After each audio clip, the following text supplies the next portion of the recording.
আসে এই তো একটু লাভ হয়ে গেছে না তো? হ্যাঁ না, ওই যে খালি শেখে রাখে। আর ভুলে একটা রুটি বানায় ফেলাইছে, ভাজি ফেলাইছে। সেটা একটু দাদাকে দাও, যেটা ভেজে ফেলেছো দাদাকে দিয়ে আসবি। তুমি কি রাত্রে ডিনারের জন্য রুটি ভাজতেছো? না না, মর্নিং এ কিন্তু। ও, মর্নিং এর জন্য ভেজে রাখতেছো? ও এটা আরেকটু করা লাগবে দাদা, যেটা সেটা। কিন্তু ফ্রাইডে মর্নিং তো ফারিস আমি তো খিচুড়ি খাবো।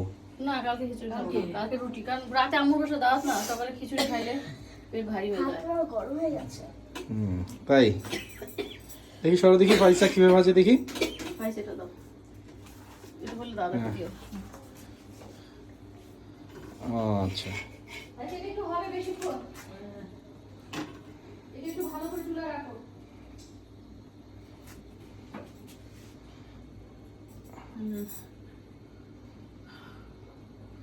হয়ে গেলে বোঝা যায় ফারিসা? বোঝা যায় না? রুটিটা ফুলে যায় না?